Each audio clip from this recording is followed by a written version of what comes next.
This is not a lie. Alpharius has returned. It has been made all but obvious in the lore that not only is the Alpha Legion Primarch alive, but he is very much active behind the scenes. And now we have it, in glorious confirmation, right on the Warhammer Community website. Games Workshop are letting us know that this truth that they've been dangling in front of us recently, for literally years now, has ripened long enough on the vine to bring back the greatest Primarch of all in plastic. Yes, folks, you'll be putting together your own pale spear-wielding warrior of the future, and this does go hand in hand with all the developments in the lore. But we did also see the pale spear return to the Warhammer 40K setting on its own in the novel Renegade's Harrow Master, where it is now wielded by Solomon Akura of the Serpent's Teeth. Well, the blade at least, but not the shaft, which is still with Inquisitor Kazan Hart. But he's used the pale spear as a symbol of their Primarch to try to reforge the disparate Alpha Legion warbands into one cohesive legion again, all for survival. As the Indomitus Crusade grinds on, the Alpha Legion warbands were finding themselves between a rock and a hard place and are getting sick of running. So they decide to unify. Some are loyalists, some are traitors, some are renegades who reject chaos, some embrace it. But none of the warbands, or Harrows as the Alpha Legion calls their chapter-level cells, claims to know the intentions of the Primarch or Primarchs. They aren't even sure if Alpharius or Omegon ever even existed at this point in history. They may as well be Perseus or Heracles, more myth and legend than reality. Each warband gets to weigh in at the meeting where Solomon Akura consolidates the Legion, and one legionnaire from a Harrow called the Faceless uses the name Alpharius. Some were upset by it, but Solomon let it fly so long as the warrior did not intend to use the name Alpharius to bend others to his will and command them. It was all very democratic, but as I was reading this, or listening as I did the audiobook version, it struck me that it was the actual Alpharius, like literally him. And the irony is that Solomon Akura did not even know if the spear was real or fake. And he did not care. To him it was just a relic and a symbol he could use to consolidate power. A means to an end. If it was real, meh. If it was fake, meh. He didn't really mind either way. And for the real Alpharius to show up at a moment when his personal, very distinct and individual ancient weapon shows back up. And with such disregard by the wielder. And yet the guy is playing it off to the other Alpha Legionnaires that he regards it as absolutely sacred and sacrosanct. Well, that may just be a run-on sentence, but it is also the most Alpha Legion thing ever. And that isn't all there is to this one. When you look into the Harrow known as the Faceless, what do you see? Simply nothing. Origin, Alpha Legion. Leader, unknown. Base of operations, unknown. Colors, unknown. Chaos dedication, unknown. Strength, unknown. All there is question marks, and the fact that the other Traitor Legion warbands operating in the Ultima Segmentum don't really get along with them so much. This is all perfect Alpha Legion to a T. But this is not the only place where a possible real Alpharius or Omegon has shown up recently in the novels or other places in the lore. In the Bequin series, otherwise known as Eisenhorn vs. Ravener, we get to meet a rather beefy space marine who goes by the name of Death Row. And this is one of the best characters ever. Beta Bequin speaks to him the first time they meet, and he doesn't even reply. He just stares at her. I was reading the description of him and his armor and how faded and worn it was and no paint still on it, and about his dog. He literally has a dog. And I'm immediately thinking, this is Alpharius. Then later in the book she asks his name and he says, Alpharius. Which is not the usual I am Alpharius you get, but he's going by another name and she wants his true identity. And he gives it to her, with the knowledge that she wouldn't recognize it as any different than any other name for a space marine.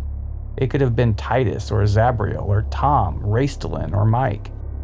But he gave her an honest answer, because the Alpha Legion is actually very, very honest when it is warranted, and honorable, as we see even with renegade Alpha Legionnaires like Kassar of the Unsung. So instead of Brother Zarbek saying he is Alpharius, you have Alpharius going by the name Death Row, acting all OG and hanging out with Inquisitor Eisenhorn, doing the good work of the Emperor the funnest way possible, through absolute heresy. Here's an excerpt from Pariah where we get to see for ourselves that the Alpha Legion Primarch is indeed with us. Teak, the smiling one, stepped out of the darkness so we could see him. The rain streamed off his pink and black armor. His 2 gold ribbons fluttered from his hip. "I've been looking for you," he said. He held up Shadrak's sighting glass like a lorgnette. It had a crack in it where I had dropped it. "I've been looking for you for a while. You left me at Feverfuge. You hurt me with that word. I had to fight those animals. Fight them. They cut me. I hurt them back." He looked at me. "I thought we had an understanding, Mamselle Beta Beckwin," he said. "I thought you understood that you belong to the children now." "Please," I began. "You belong to the children. I have come to take you back so that we can continue our business together." Still smiling, he raised a warning finger. "No bad words now. No pariah tricks. Come with me, or I will kill him and maim you." I truly wished I had the word, but since I had said it to him in the ancient house, it had fled from my memory again and could not be recovered. He took a step towards us. He reached out his hand to me. Where the rain ran off his gleaming armor, it looked like blood. Lightburn snatched out his revolver and aimed it at Teak. "Renner, don't," I cried. "He will kill you." "If I don't, I'd better just kill myself," Renner snarled back. "Would you do that?" asked Teak. "Could you? Save me the effort." Then Teak vanished. Something smashed into him from the side and ripped him out of our line of sight. It was as though he had been plowed down by a runaway tram. Lightburn and I flinched at the impact and ran to look. Death Row, the warblind, had the monster on the ground, his hands around Teak's throat. Death Row was almost as big as the warrior of the Emperor's children. He was systematically bashing the traitor marine's head against the pavement of the filthy slum alley. Rain hosed down over them both. I heard the buzz of his optic visor. Teak rallied and smashed the warblind off him with a formidable punch. The impact of powered fist on plate armor made a sound like a safe door slamming. Death Row left the ground and smashed into the wall behind him, cracking ancient, soot-frail bricks. Teak was up, rushing the warblind. His ribbons were swords. His smile became a killing rictus. The cattle dog bounded out of the side street and stormed into him, seizing his left wrist in its massive jaws. The warrior of the Emperor's children howled out in dismay. It was not a cry of pain. He simply seemed revolted at the thought of being touched by a vermin dog. He lashed out and sent the animal flying across the yard. But the dog had bought Death Row time. The kill gang chief had drawn his oil-dark broadsword. He came at Teak and they clashed. The huge, oiled blade met and blocked both of the darting golden longswords. Sparks flew. I heard both warriors grunt with effort as they traded potentially lethal strokes and thrusts. Teak had the clear advantage. The kill gang chief was supernaturally strong. I knew this well enough, but he was not in the same class as the traitor Astartes. Teak would kill him. He would outstroke and outfight him. His swordsmanship was far greater. The smiling one landed a terrible, scouring blow that seemed to rip part of Death Row's visor and face plating away. Death Row's head snapped to the side. I saw fluids spurt into the rain. Cables tore out and fizzled. Death Row staggered backwards, leaking blood, the side of his head mangled. Teak closed for the kill, but he paused. He had seen something. Something had stopped him in his tracks. I realized he had glimpsed Death Row's face behind the ruptured visor. "How?" he began. The distraction was momentary, but the smiling one had dropped his guard. Death Row plunged his sword into the gap.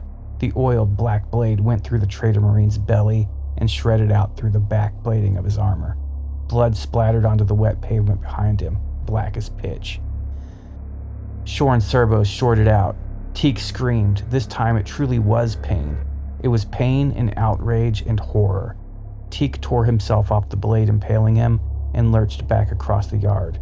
Black blood was gushing from his wound and mingling with the rain. His face was ashen. He was still smiling. He turned, and the night took him. It was as if the blackness and the rain had conspired to become a curtain to allow his exit.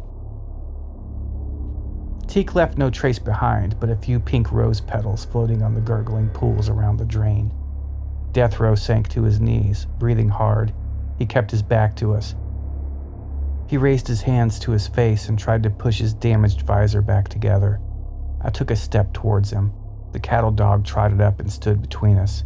It glared at me, but not unkindly. "Deathrow?" I said. The dog growled. "Beta." "Can I help you? Are you hurt? Let me..." The dog growled again, a negative. "You saved us. You saved me." The dog remained silent. "I am pleased to make your acquaintance this day," I said. I looked at Lightburn. He gestured urgently for me to follow and get away. I stopped and looked back at Deathrow. "You're one of his, aren't you?" I said. "You're one of Eisenhorn's specialists. He sent you to shadow me." There was no answer. "Didn't he?" "Yes," said Deathrow. "Who are you?" I asked. He rose to his feet and turned to look at me. I saw that the visor was smashed and hanging off, and part of the scarred and rigid tissue of his face was torn away. But it was a mask. There was another face beneath it, a face that Teak's blow had partially exposed. I could not see it clearly, but even in the gloom I could tell that it was handsome and noble. "Who are you?" I asked. He looked at me for a moment. "I am Alpharius," he said. He turned, and he and his dog were quickly lost in the downpour. So we have more mentions of the Alpha Legion Primarch, or at least one of them, in the lore. But these were the two that I really thought stood out as strong possibilities of actually being Alpharius, Omegon, or both. And I'm very excited to put together a model wielding a pale spear, no matter who it is. Games Workshop could not have been any less subtle with this particular rumor engine image. It is like tearing off a bandage that has been festering and it pulls all the hair around it out with it. I mean, this one was a real shock. The implications are massive. Alpharius is not returning. He's here. And he has been all along, in the background, manipulating events and making sure that the Cabal is ultimately thwarted and humanity is able to carve its own destiny out of the ashes of the heresy. Or at least that's my take on what he's probably all about. And with Eisenhorn in the picture, it's perfect, as they would be using all sorts of absolutely heretical methods to achieve these goals. But one thing's for sure, whatever they're up to, they're doing it for the Emperor.